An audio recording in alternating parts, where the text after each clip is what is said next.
E chegou o grande dia, né?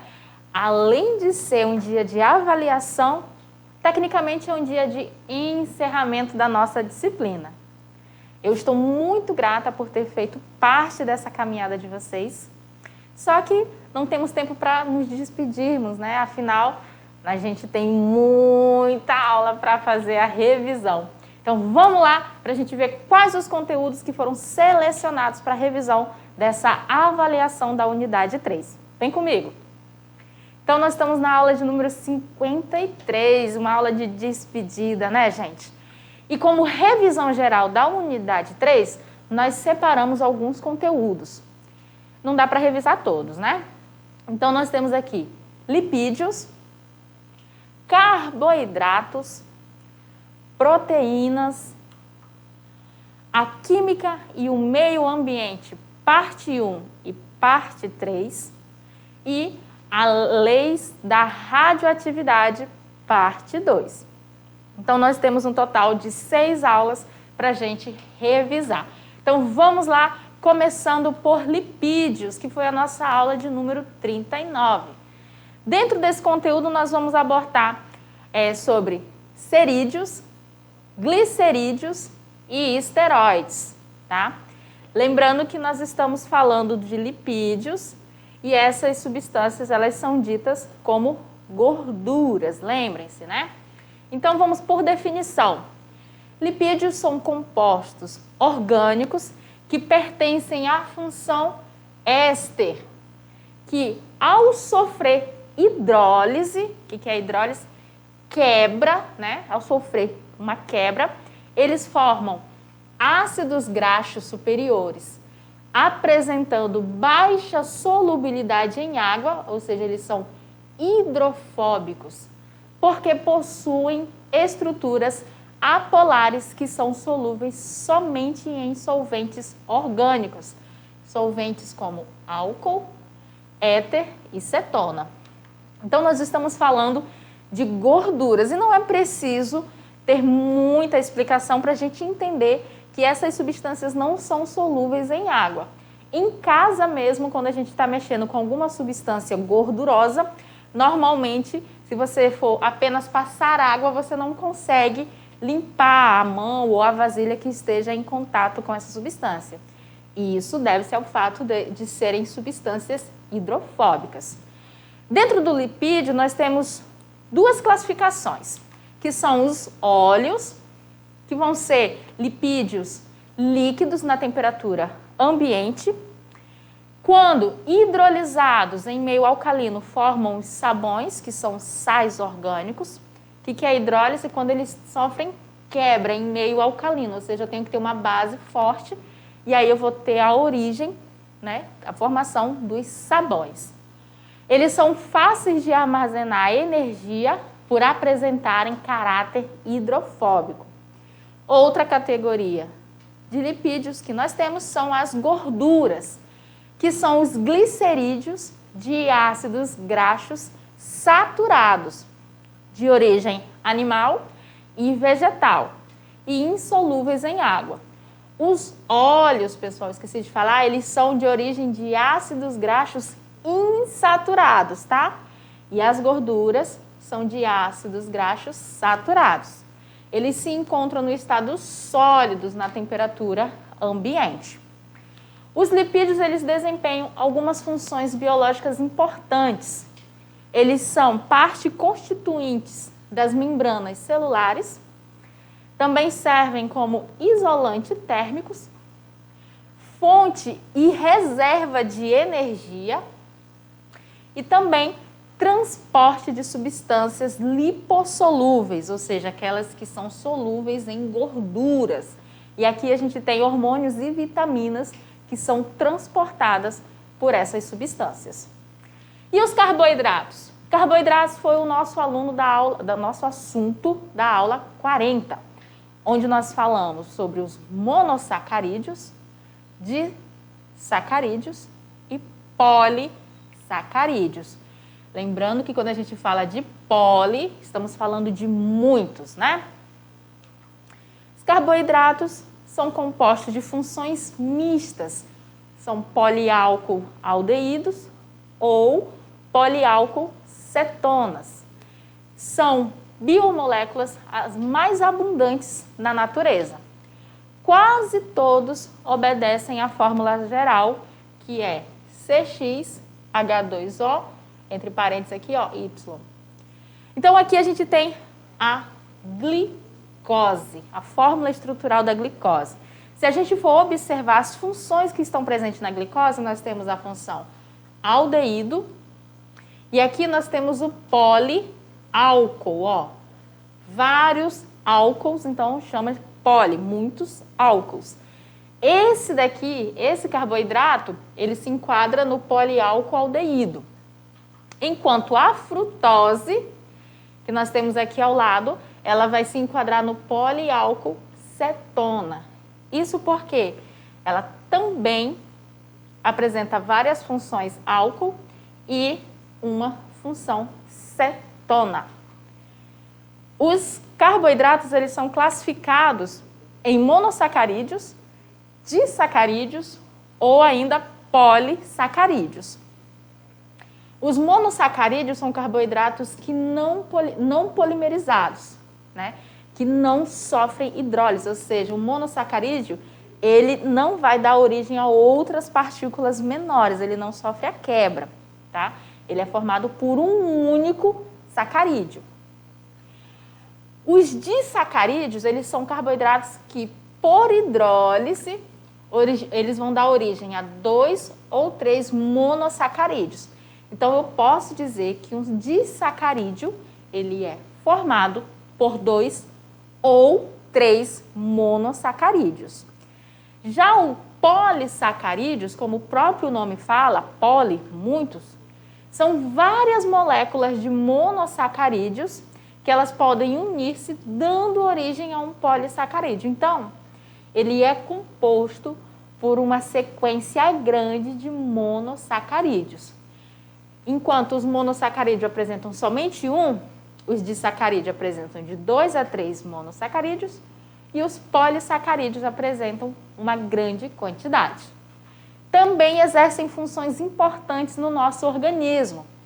Eles estão presentes na estrutura ou sustentação, por exemplo, ali das células, na celulose. Ela é um exemplo de carboidrato que faz parte da estrutura, na formação das células. Eles também estão ali como fonte de energia. Exemplo, nós temos o amido. E eles também estão presentes na reserva de energia. Quando a gente se alimenta do amido, esse amido aqui, o fígado pega ele, quebra as glicoses que formam o amido e juntam essas glicoses de um modo diferente, dando origem ao glicogênio. Quando nós temos uma baixa taxa de energia, digamos que você esteja em jejum, e aí você tem aquela sensação de fome, o seu fígado vai liberar o glicogênio e ele vai ser quebrado em forma de glicose e liberado para o organismo, sendo assim uma reserva de energia. Também ligam-se aos lipídios e proteínas, formando glicolipídios e glicoproteínas.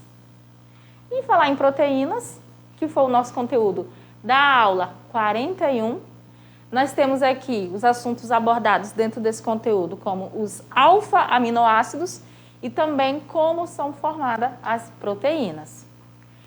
Os alfa-aminoácidos, eles são aqueles aminoácidos necessários à formação das proteínas.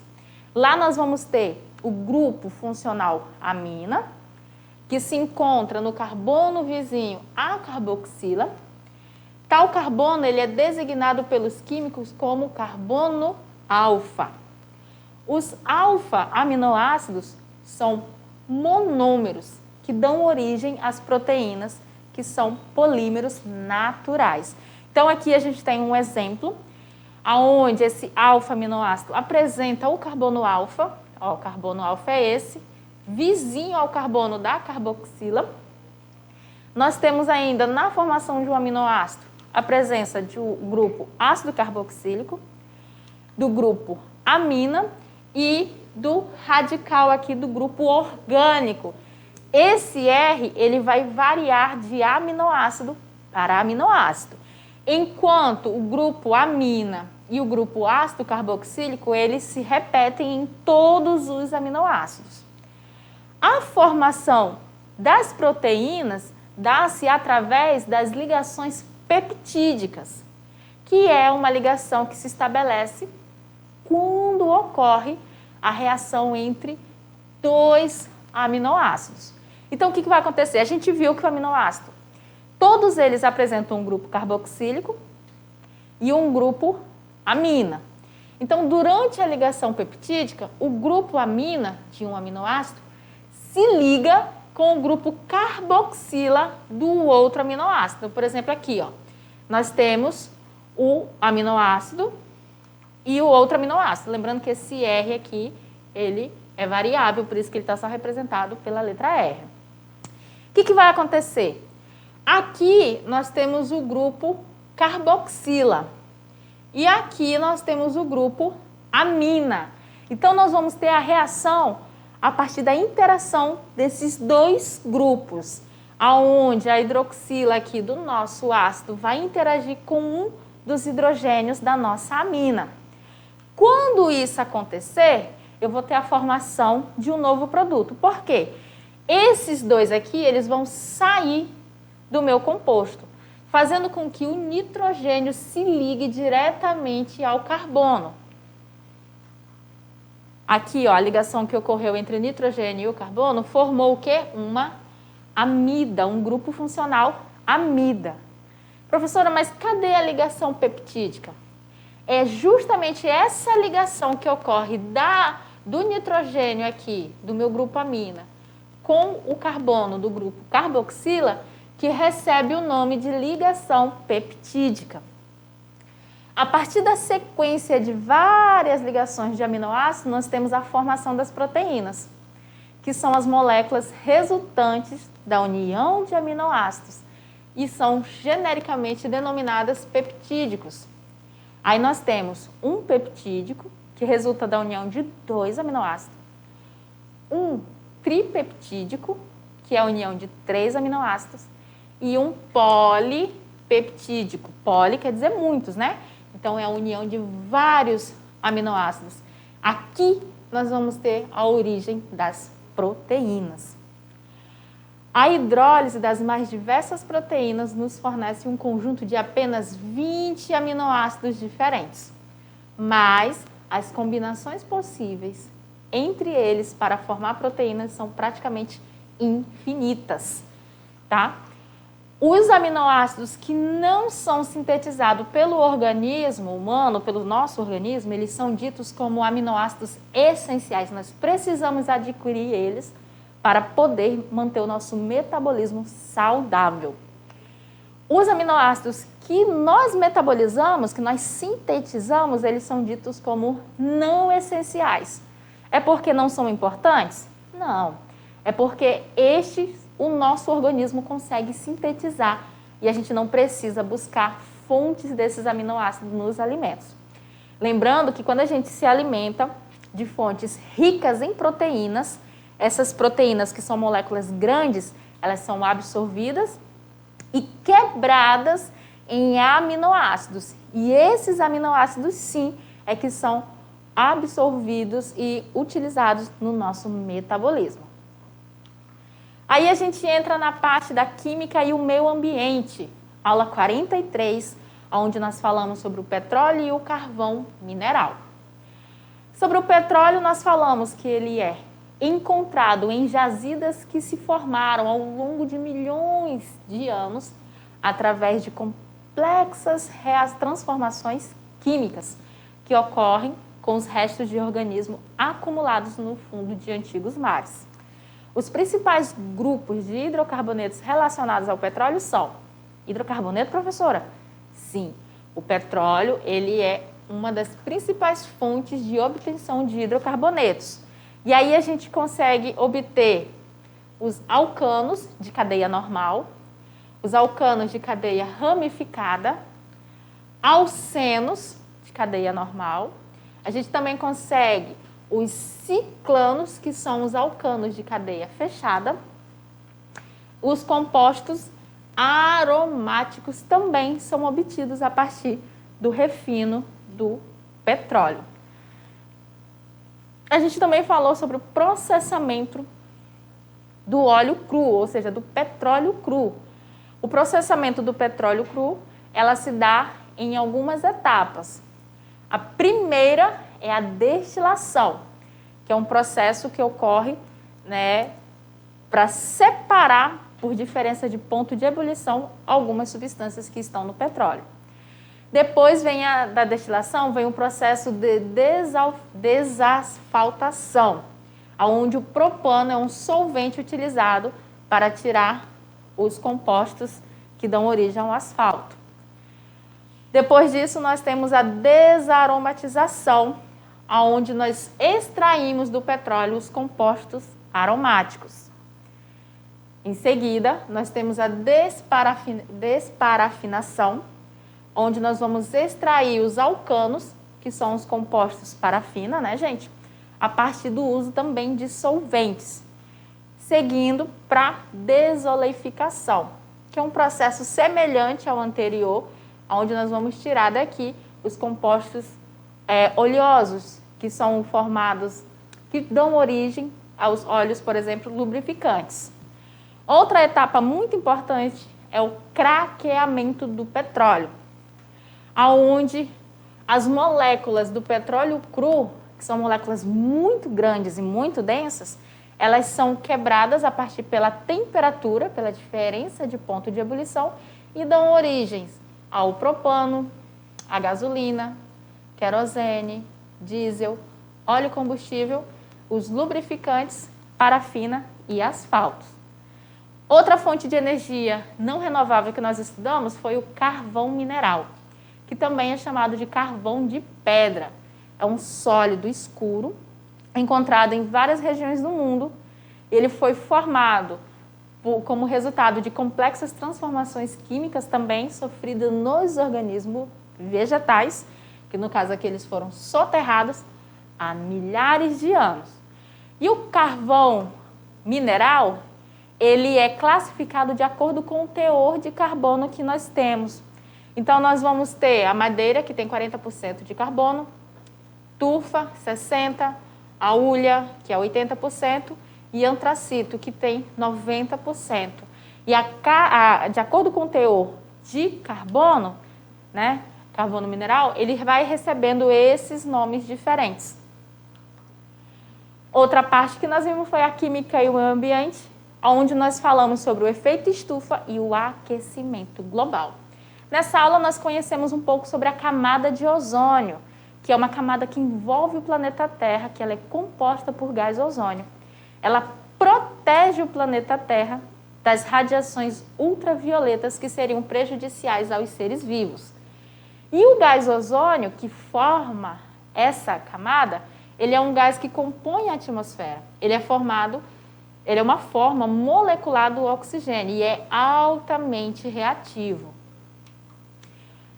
A partir da existência da camada de ozônio, nós temos a existência do efeito estufa, que é responsável por manter a Terra em uma temperatura adequada, garantindo o calor necessário para a vida. Sem o efeito estufa, certamente o nosso planeta seria muito frio e a sobrevivência dos seres vivos seria afetada. Aqui a gente tem o nosso planetinha lindo e maravilhoso, graças à existência desse efeito. Porém, nós temos um agravante no efeito estufa, que é produzido pela presença de gases que estão na atmosfera e absorvem calor. Então, gases como gás carbônico, metano, CFC, óxidos e o ozônio. O clima nas diversas regiões da Terra é diretamente influenciado pelo efeito estufa. Um aumento na concentração dos gases relacionados a ele implicaria na elevação da temperatura média do planeta e a mudança climática mundial. Com o efeito consequente do efeito estufa, nós temos o aquecimento global. Devido a altas concentrações desses gases, como o dióxido de carbono e o óxido nitroso, nós temos uma elevação significativa nas últimas décadas em relação à temperatura da Terra. Esse fenômeno nós chamamos de aquecimento global. E a última parte é sobre as leis da radioatividade e a cinética do decaimento, onde a gente viu que essa cinética é o estudo com que ocorre a velocidade da desintegração radioativa de um grupo de átomos de certo isótopo. E eles vão se degradando por meio da emissão de radiação alfa e beta. Dentro desse estudo, nós temos o tempo de meia-vida, que é o tempo necessário para que o número de isótopos radioativos de uma substância reduza a sua massa à metade. Então, toda vez que nós temos emissão alfa, nós temos, a partir do tempo de meia-vida, a redução da radioatividade e da massa desse isótopo reduzido pela metade. A gente tem alguns tipos de desintegração. A alfa, que é composta por 2 prótons e 2 nêutrons. A beta, que é composta por um elétron. E a gama, que ela é uma onda eletromagnética. Então, aqui, ela é uma radiação que não é formada por nenhum tipo de partícula, ela não perde massa. Quando nós temos a emissão alfa e beta, nós temos a perca da massa desses isótopos. E assim você vai lá para a sua avaliação. Eu desejo muito sucesso para vocês. Espero não ter que encontrar vocês na recuperação, viu? Até lá!